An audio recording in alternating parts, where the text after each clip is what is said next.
Welcome to Map It Marketing for small business owners who want to become more confident and capable in their marketing. I'm Rachel Klaver and I'm a small business owner just like you. I've learnt that there are so many different things that we are supposed to do all the time. And trying to work it all out is, quite frankly, often very confusing. In this podcast, we're going to explore what those things are and whether you need to pay attention to them. Ready? Let's get started. If I asked you to grow a following of 150,000 people on Instagram in under a year, could you do it? I'm not sure I could. So I'm very happy that Lucas O'Keefe has agreed to be part of this podcast today. He joins me today on episode 21 of Map It Marketing to talk to you about how he has grown his Instagram following from almost zero to over 160,000 in less than a year. Lucas is a full-time teacher in his day job, but has definitely got a passion for working out how to use social media platforms. Prior to this, he had a really high level of followers on TikTok, and I've noticed him started to hang on LinkedIn, so I feel like he's taking world domination one platform at a time.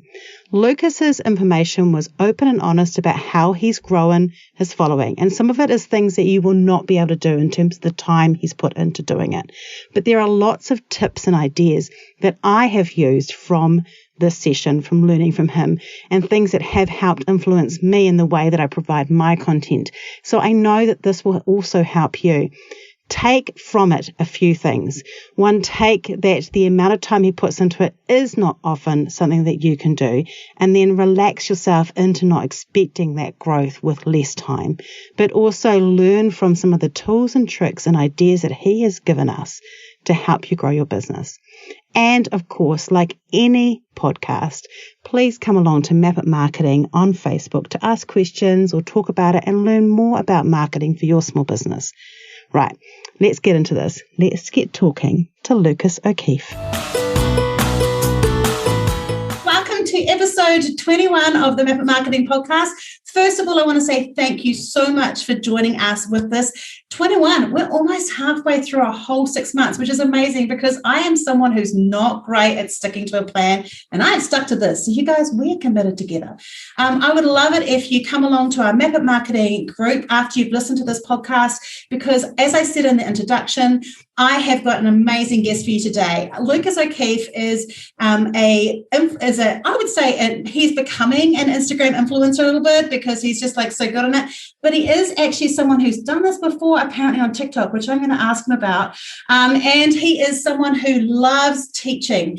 So we're going to talk to him about how he's built up his platform and how he's grown his audience and get some tips.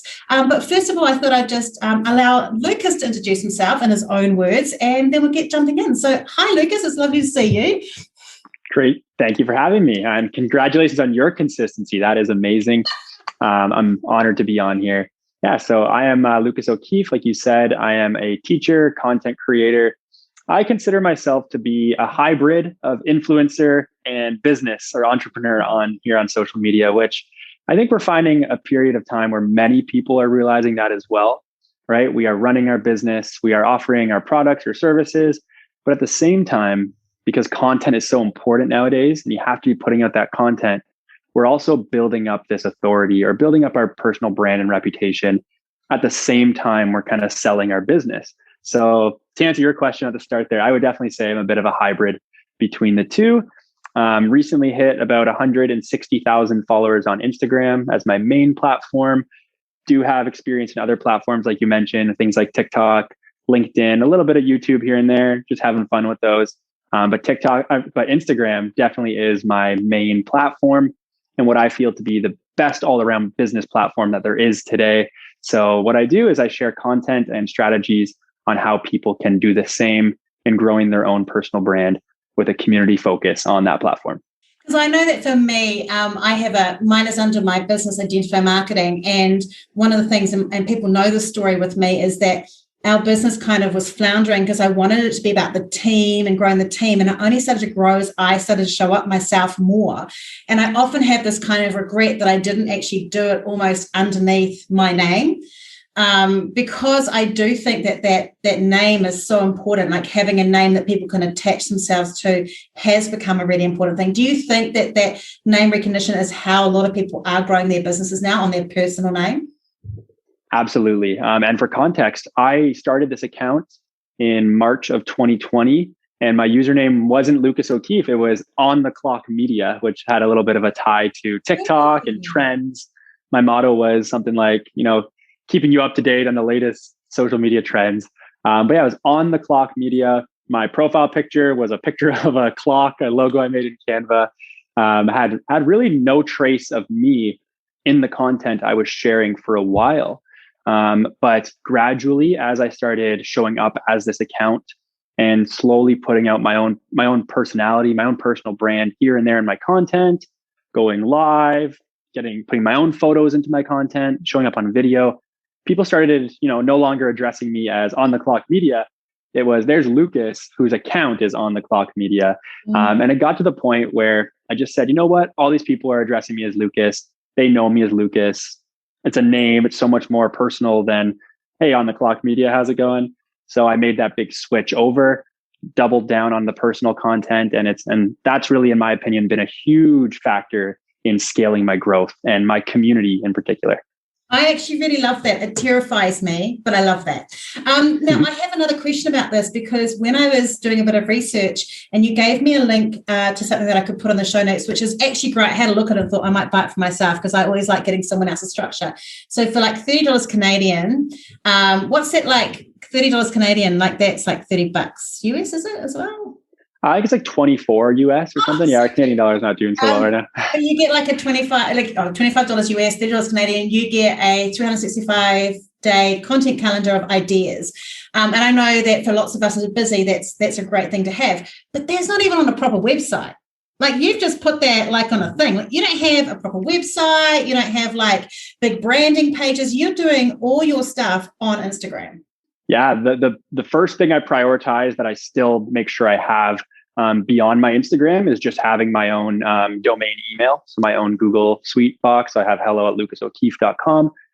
That's a big way for brands and, collaborations like this to contact me, which is huge for my business. But besides that, I am almost 100% Instagram.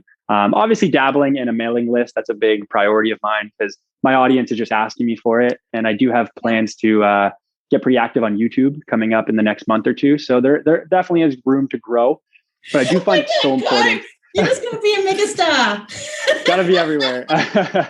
And that's where I'm shifting to the influencer style more, right? But a big thing that stands to my learning style, but so many people who I've worked with, is you got to pick one thing, right? Like, pick one thing, make that super strong, see if it works for you, then add another, a series of small steps. Because I think when I started, I thought I needed the full website. I thought I needed like the e-commerce store. I thought I needed the mailing list, the social media on 7 platforms. And I realized that was slowing me down. So my big takeaway has been, in a world where we need consistency, we need content to just share our message and build that community. Start with one platform, one soapbox to stand on, and make that your thing. Because you started on TikTok, did you? I did. So just as a teacher, I was playing around with very not jokey content, but just like showing riddles and explaining how like illusions work. It wasn't very much my own content, right? It was just finding stuff off like Reddit, commenting on how it works. And the students at my school loved it. I had a few videos go viral. This was when TikTok was still on the rise and Gary Vee was telling everybody to get on it. So it was easier to go viral. I had a few videos, surge to 15 million, 16 million views. For a very small audience of mine. So I did hit about 100,000 followers on TikTok, but I deactivated the account about a year ago, just because it wasn't what I felt to be an extension of my brand I built here. So once I felt Instagram had that potential, I shut down the account and moved on to just double down on Reels and Instagram. That's fascinating, because Sarah, who was one of the people that asked some questions, I got some people in my group to ask questions. She asked, you don't often reference TikTok. You call it the other platform. So that I do and this is all superstition. Nothing here is official. That's what she thinks, right? I think I'm wrong on this because there's so much just superstition with social media. It's kind of fun. I just don't put TikTok in my Instagram captions because you never know. If we know that reels are limited if you put a TikTok watermark. So if I'm putting TikTok in the caption, but again, I don't want people hearing that and thinking there's any truth to that. That is entirely Lucas being paranoid and just experimenting. I know for me, if I'm writing a post on LinkedIn, if I write the post and it's got anything to do with LinkedIn in the post and I use the hashtag LinkedIn, that post nearly always goes viral. Yeah.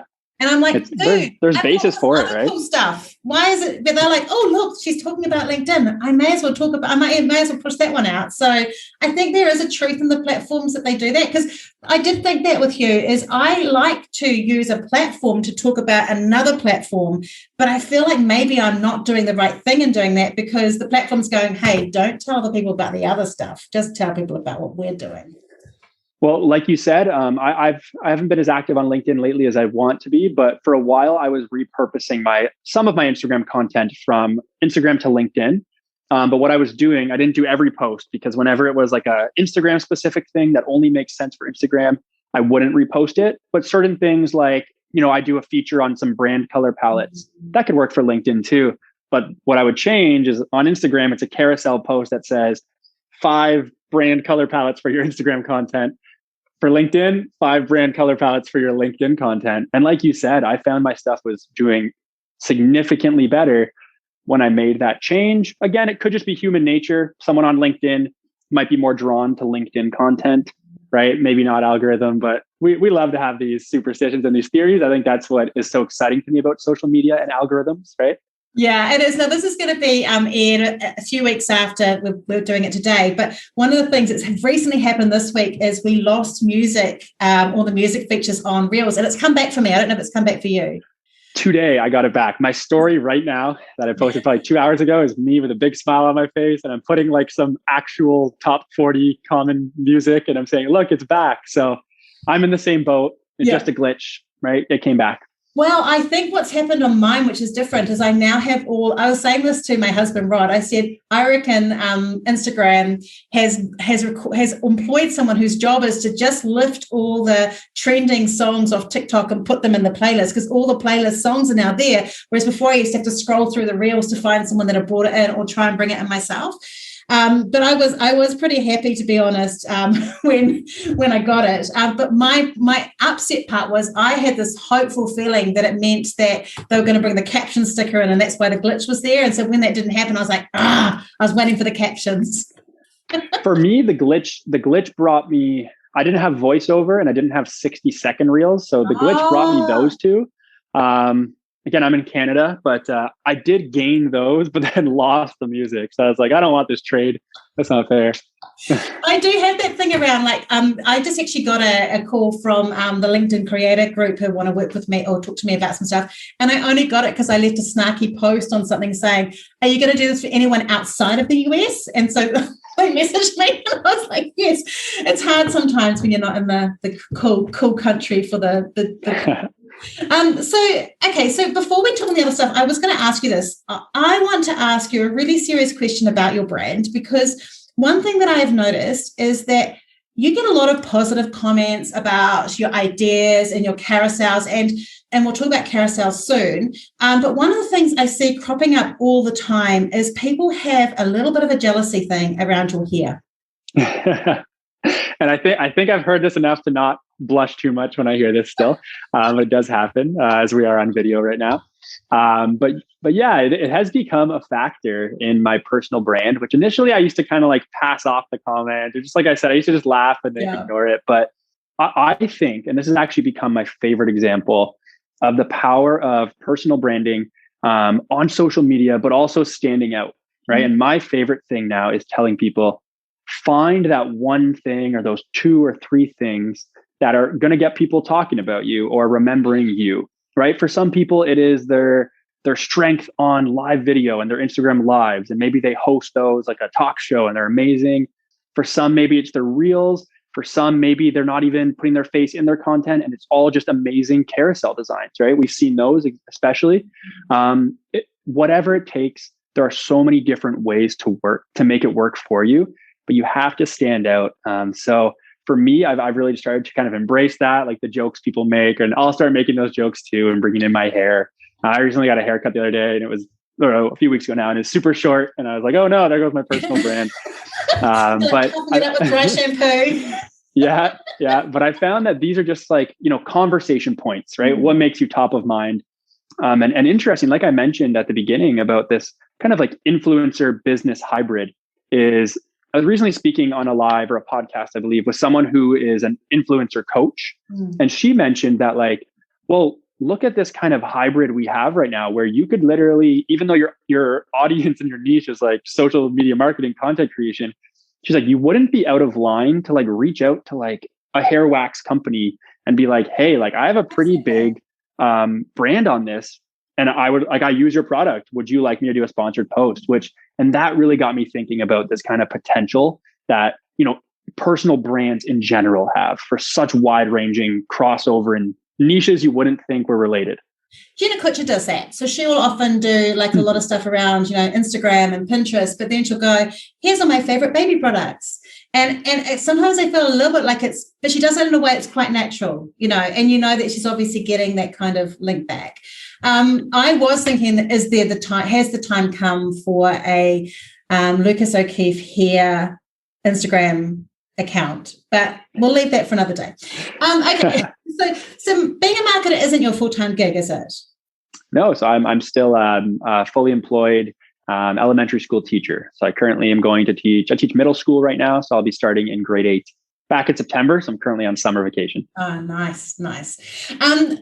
What would you like? One of the questions that someone asked me about this, and I think you've already answered it. So, a person in my Map It group asked, "Do you only focus on like one thing at a time?" Like you talked about being on Instagram, on LinkedIn as well, but as part of the success and seeing that growth, because when we first talked, which was only a month or so ago, you actually only had 100,000 followers at that stage. So you've actually grown over 60,000 followers since then. Do you think part of it is because you are just focusing on one platform? I do think so. Yes. I think being super well known, I've learned being super well known and getting that momentum on one platform in the end actually helps with other platforms, right? So I have a naturally just flowing audience on Twitter, even though I'm trying to force myself to be more active on there, just even post a daily or twice a week post. But people are finding me on there. People are finding me on LinkedIn. I'm excited for YouTube because I'm sure people will find me over there. So I do find that while I originally thought I had to be everywhere and anywhere, very much like the Gary Vee rule of thinking, which I still think relates to more business and brands and things like that, right? E-commerce and whatnot. But for personal brands, I have found that leveraging that one platform, becoming well-known on there is a better way to spend the time and the effort that content creation definitely takes and engagement definitely takes and community building definitely takes. Because then when you really have that momentum, you can scale it and leverage it for other platforms in the end. I really love that because I think a lot of my clients in particular struggle with, what do they do? And when I say, look, just focus on one, maybe two platforms, they freak out, well, what about if I miss my clients? But actually, and I know for me, my biggest problem is because I'm a strategist and I'm trying to teach people how to use them, I am everywhere and it limits my attention to want to go dig deep into something. So I think there's a lot of value in there. Sal in my group did actually ask, how much time is it taking you a day? Or I might change now, but you're on holiday, but how much time is it taking you? Yeah, so I will stress the importance of a content strategy here, right? Having your content pillars and knowing, I'm going to post, all my reels are casual fun that I need trending sounds for. All my single posts are infographics, which I use Canva infographic templates for, or memes, which are already pre-made, right?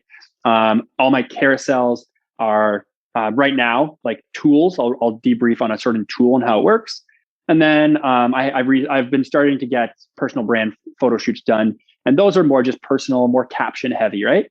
So because I know, and I really stress with content pillars, make content pillars on the formats, like I just said, not just the topics. I used to always think of content pillars in terms of topics, my how-tos, my fun, relatable content, my lists, my infographics, right? But now I really think of them in terms of the format.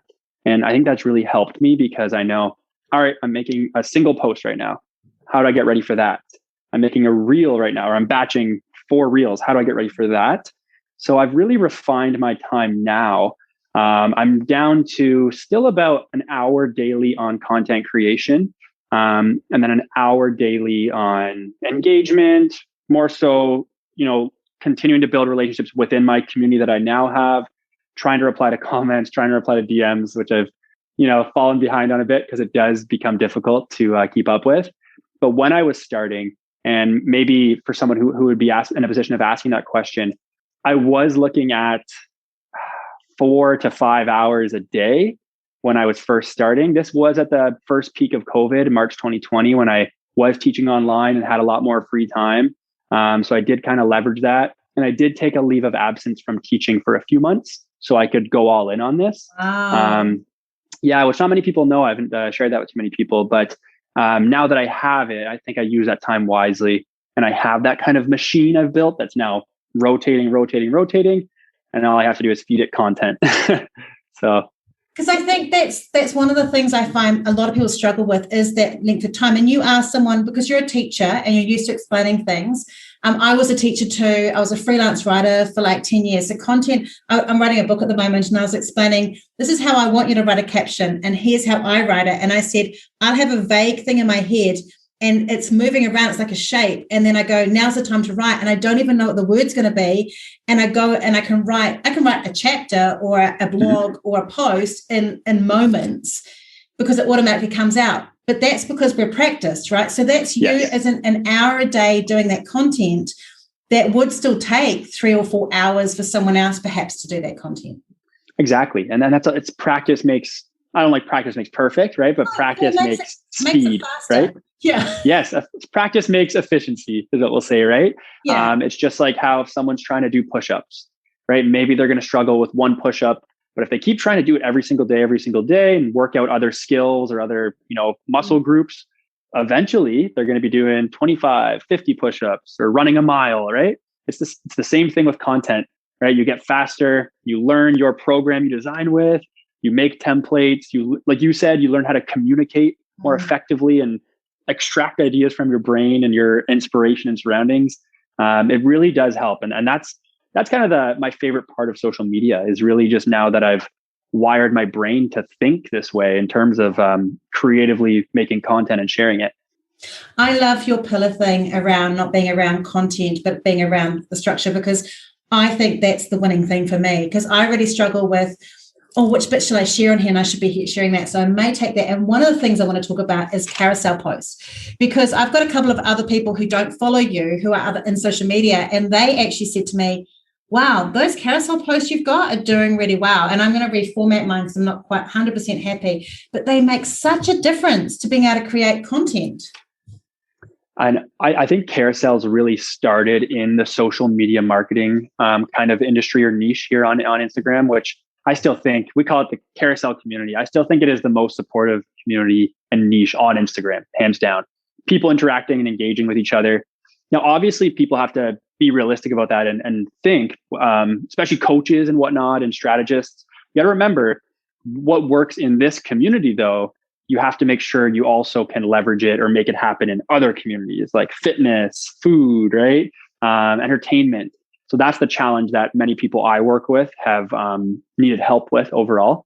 But yeah, carousels, they do seem overused in my community where everyone's doing them. But if you branch out into spaces where people aren't, they are still like they're not even in their golden age yet. Like they will be there for sure. But it is such a high dwell time piece of content where someone is not only just like looking at your single post, maybe reading a bit of your caption, commenting, then moving on. Someone can be spending 10 times more time on that post because they're swiping through 10 slides and they're engaging, right? And they're touching the screen, they're liking, they're saving. That's why I love this content. It's the conversion on your call to action is, in my opinion, unrivaled by any other post. That's what I've found. And I'm thinking, because a lot of my clients are in e-commerce. One of the things I was immediately thinking, I've got a client, Millie's, they're a kitchenware store. they do a lot of recipes. She could be doing carousels with like a step-by-step process to make the best ever chutney. People would save that and have it with the recipe underneath, but for visual learners, having that there would work. If you're in fitness, it could be like, here's how you're doing crunches wrong, or, how you do this. If they were in fashion, they could be talking about, here's 6 ways you can wear a cardigan, save this for the next time you want to wear it. Like, there's actually heaps of ways that you can use this in a really exciting, engaging way. Exactly. And if you can do that in your niche, which isn't, so like I said, which isn't social media marketing, you will be like a pioneer, right? Like, you'll be one of the first doing it. I feel People like will be saving carousel, because I think I need to write this carousel of how to use carousels. Yeah, honestly. And that's a big thing I've learned is, creating a big part of my pivot. Like you said, I do change this. You notice a change in the style of my content, right? Yeah. A big change that I made was I stopped creating content for other people doing the same thing as me.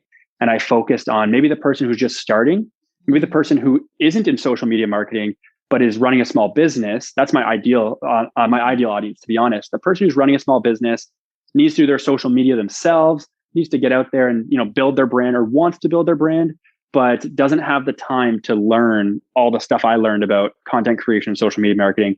What can they just do now that's going to work? Give them an hour or 2 a day, right? And get their message out there, as opposed to what I was doing before that I think a lot of people are still doing, which we call marketing to marketers, right? Where you're creating content for your peers who are great for support, great for audience and engagement. But when you need those customers or those, clients, or those people who are going to share your tips because they had no idea that existed, that's that new audience that I'm really focusing on right now. I think that's very exciting. Now, one of the other people in the group asked about engagement. This is the area I'm the worst at, mainly because I am quite time poor, and I always engage with people on my posts. And I'm naturally curious. If someone writes something, if it's good, I'll comment on it. But how important is it to engage with other people if you've got a growing account? I'm sitting at like 1,200 followers or something like that at the moment. So I've got a really tiny following. For my size account, which would be a lot of my clients sort of in that under 10K, how important is it to be engaging in other people's posts? So like I say, like you just said, which is great to highlight. First of all, it is really important to prioritize the people who are already engaging. So like you said, replying to the comments you're getting, the DMs you're getting, that's number one priority, because if someone's already doing it, you already have them as an audience, right? Someone who's supporting you without you even asking. So you want to really just reinforce that. I will go comment on those people, just kind of like I scratch your back, you scratch mine kind of situation. And when I started, I had probably a core group of 50 to 100 people, again, who at that time were my peers, because I hadn't built up to a point yet where I was, I guess, like the big fish who gets on the suggested for you list and gets all these people who are these small business owners and want to just find one account to follow instead of 50, right? But as I was kind of growing to be that, I had 50 to 100 accounts of my peers who we would support each other, right? I was looking at their content, feeling inspired by it. They were doing the same. They were commenting on my posts. I was commenting on theirs. Very different from like engagement groups, because we were all doing it of our own accord. We liked what each other was sharing, right? Yeah. They liked what I was sharing. I was learning. We were collaborating. So very, very legitimate is what I would say.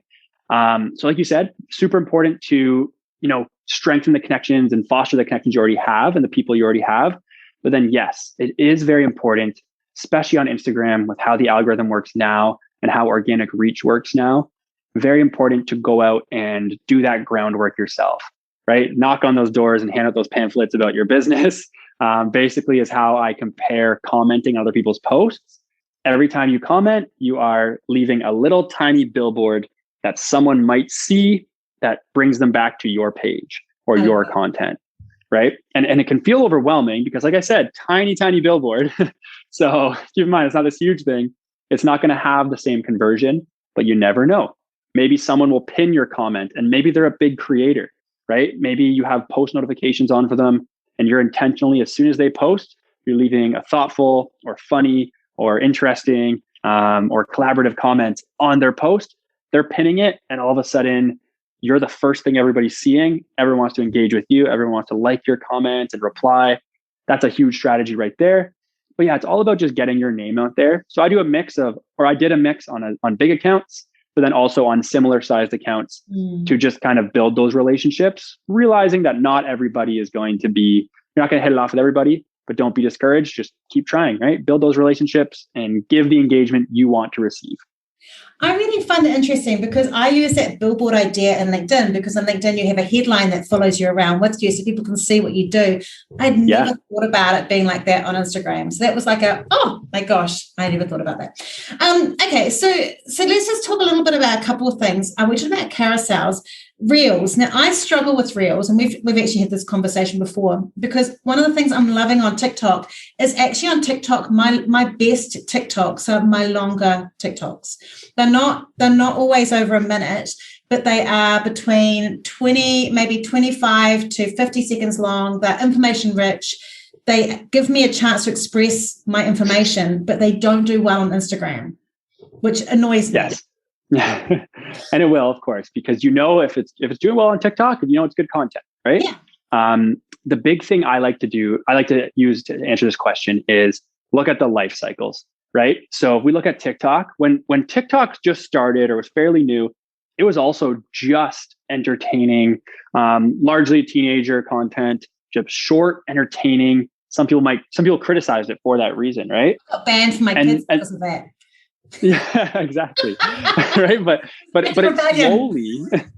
it's slowly over a few years. And now we're looking time has flown by since COVID without us realizing, right? It's literally been like 5 years, I think, for TikTok now.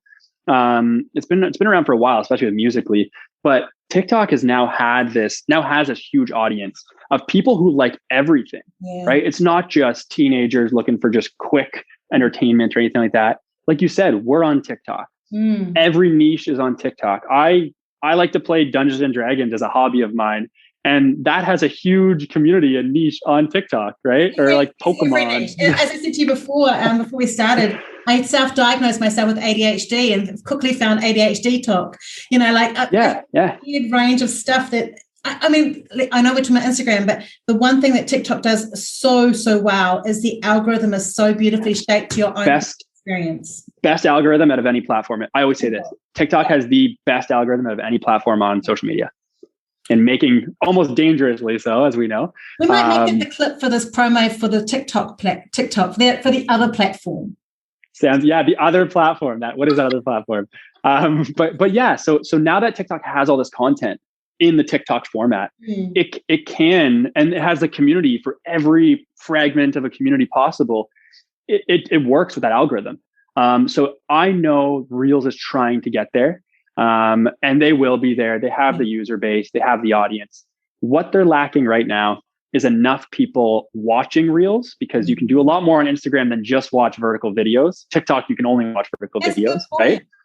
And even the DMs are lousy on TikTok. Like, there's really not much to do except watch TikToks, right? And even the lives are integrated with TikTok, with the vertical now.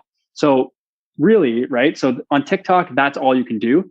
Instagram has, which is why I love the platform though, because it has like 10 other things you can do, 15 other things you can do. So people aren't watching as many Reels, right? And when they are right now, because there aren't enough Reels to just endlessly show people about any topic, Instagram is trying to lead with, usually the easiest win is entertaining, funny, short content, right? So right now they're going with what they know the majority audience is going to like. That's why, even though we will probably go on Instagram, typical explore page, which is carousels and photos, we'll see a lot of stuff for our niche, right? We go on Reels and most things are just super general entertainment mixed in with a little bit of our niche, but that's because there isn't enough content like there is on TikTok, like significantly less. So I'm confident it'll get there. Instagram knows what they're doing. They want it to be like TikTok while still not sacrificing what was original about Instagram. I'm confident they can handle it. But that's why. And if it does get to that point, then we'll see longer videos being completely fine. We'll see our explainer videos being shown to the people who actually want to stay engaged with it, because they are out there. But it just takes a bit of time. Okay, I'm going to stop throwing my temper tantrum about it, and I'm going to just release myself to serve the 7-second entertainment reel.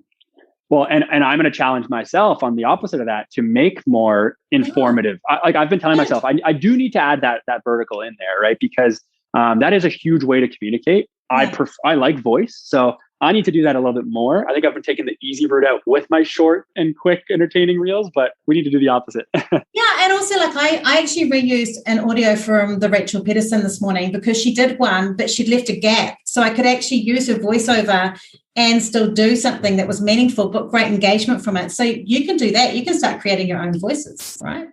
I have a few like that in my drafts right now, actually. Yeah. So maybe you'll see them soon. Now, there was something that you posted, and I wanted to ask a question about this because I am a content creator and I am feeling like my biggest struggle is I actually have enough content going in that I could easily do a carousel a day, but then I'd also want to do an infographic. I also need to promote my business. So I've got a few of those posts like about events, and I want to do my reels, and I actually would be quite happy to do a reel a day.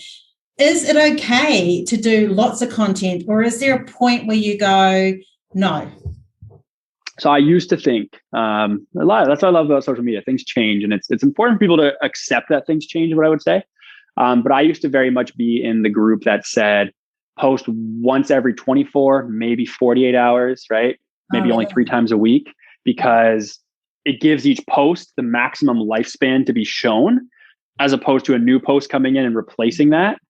I've sensed some changes in the algorithm realistically, and also just content creation. Maybe my content's getting better, where I'm now on the opposite.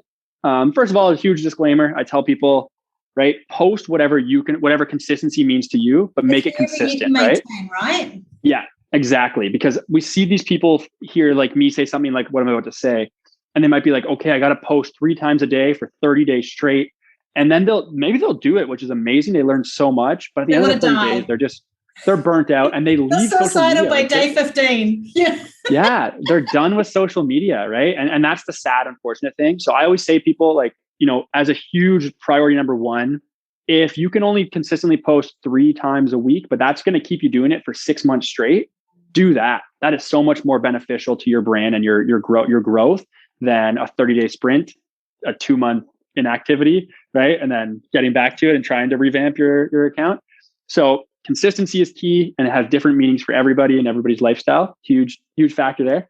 But now I have realized that while you might see some of your posts initially perform get fewer likes and engagement and comments when you post multiple times a day, I have found the benefits of possibly having one of my 3 posts hit the explore page or trend really well in hashtags, or if they're reels, just get that reel virality, right?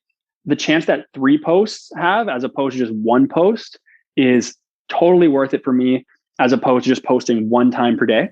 Okay.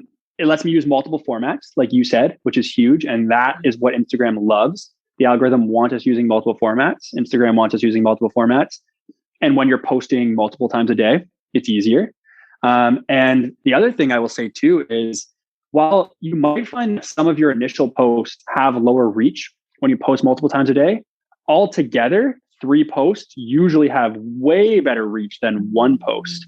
And I can vouch for that because I've been sticking to, because I'm on summer vacation, I can do it. Again, my consistency means something different for these 2 months than it will in September. But I've been posting about 3 times a day. And I think I got like 4.5 million accounts reached for the month of July. That's pretty good. That's pretty damn good. And I think before that, even with reels going viral, like some of my best reels were back in June. So this isn't even factoring in those. Before that, when I would post just 1 time a day, I think I got like 1.8 million accounts reached. So almost triple, right? Or 2.5 times. Yeah. And I saw you do a maths equation actually on your post where you talked about someone said, oh, but if I do that, the reach drops. And you said, yeah, but if you go, if you do 2 and it's like 100 plus 100, I'm going to get this wrong now. Because you did 2 was like 75 plus 75, it's like 150. But if you have 3 and it's oh no, that was a bad idea. I mean, it's 60. Even if it's like, even if it's like 70, 60, 60, like it's more, right? And so that's the thing with it. I've noticed that as well, that you might drop a reach of one of those things, but also one of the things that neither of us or anyone else on Instagram has control over is what Instagram is going to choose to push out. So, especially right now. It's so random now, I'm finding, in a good way. I love how it's random. But it is, my phone's ringing. It's okay. It's so on brand, Lucas. Which phone is it? My house phone, which I don't even use because I'm all cell phones. I don't even know why I have it now. It's because it's tied into my internet. So they're like, if you leave us, your internet goes. I thought I was the old person. I can't believe it. I do think that this has been fascinating. Now, we've almost come up to all our time, and I honestly am like, I'm just enjoying just hearing your insights on this. I want to ask you just really quickly around Instagram TV. Do you use it? So I don't use IGTV. I do have my sights set on it if monetization comes to Canada. I believe I only know of the US and the UK have it right now, I think, for IGTV monetization. Maybe even certain accounts there. No. Pardon? Oh, no. No. And I think even for those two countries, I think you need like X amount of followers first. I'm not too sure, but I think it was a big push that Instagram had in mind. And then Reels were just something they had to mobilize so quickly. And we saw Reels get mobilized very fast right after TikTok was banned in India, right? Because I think, I believe, so the US or India, one of the two are Instagram's number one user base, right? Population. I'm not sure which one, but I think those are 1 and 2. So I think they saw like, okay, well, TikTok was huge in India before it got banned. So I think they were like, well, let's capture that audience. Let's incorporate Reels. So they mobilized that, and Reels was given to India first, then it slowly trickled down to other places. So I think they kind of put a bit of a stop on their IGTV plans because of Reels, in my opinion. I haven't heard much about it since June of 2020, actually. But I do use it for reposting my lives. Like we said, use all those formats. So I tell people, go live once a week, repost it as an IGTV. But a big thing that I do with IGTV is I don't share it to my main feed. And this is a big takeaway for anybody who does want to use lives as IGTV. Yeah. When you repost that live as an IGTV video, first of all, the live is probably like 30, 45 minutes, an hour. It's long, right? You get the option to put it on your main feed and your IGTV. It always goes to your IGTV, but you get the option to put it on your main feed too. I always tell people, don't put it on your main feed. So don't put it so it'll just pop up. Yeah. Put it just on your IGTV. If anybody wants to see it, they can do it. You're still checking off the algorithm box by posting an IGTV, but it will hurt your overall reach and your engagement, because think about it. We're scrolling on a day-to-day basis. We're looking for short, quickly consumed content, especially with Reels now. If I see if I'm just have 5 minutes on my phone, I see, Lucas posted a 45-minute IGTV video. I'm not going to just stop what I'm doing and watch it, right? And then my engagement rate goes down because Instagram senses, okay, nobody was really engaging with much of this video. Yeah. So that's just what I say is my tip. Oh, that's a really good tip. Thank you. Because I was going to ask about that. I also need to start doing lives with other people because I know that helps. Yep. I'll make that. They're huge. Yeah, they're great for collaboration, multiple audiences. And like I said, it's a format that Instagram wants us using. Yeah, no, I think that's awesome. I was just thinking, I've just clicked into my head what I could do for that. Now, I have absolutely adored this. It's been fantastic. Thank you so much for your time and your generosity in sharing. And after this, we always have a little exit time. I do an outro, and I'm going to give people some takeaways to do from here. And I'm sorry, everybody, but you're going to have a lot of takeaways. I just can't. I don't know which ones I'm going to choose because they're so good. Never a bad thing. And thank you so much. I don't think I've laughed on a podcast as much as today. So I really enjoyed myself as well. Oh, it's been fantastic. Thank you so much. And I am sure by the time this goes live, you'll be up to 200 plus followers.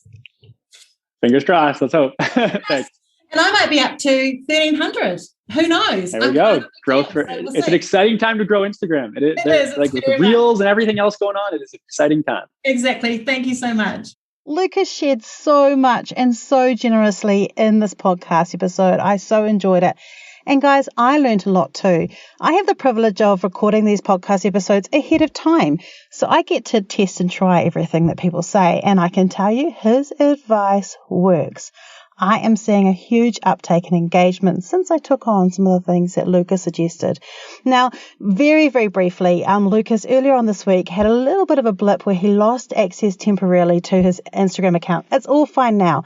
But one of the things that both he and I just want to highlight to you is while you're building your social media, it's really, really important that you also build your email list, because if something happens, on a platform that we don't own, you do have that backup. And email is one of those things that if we've got it and we're looking after it, it's something that we own as a business owner.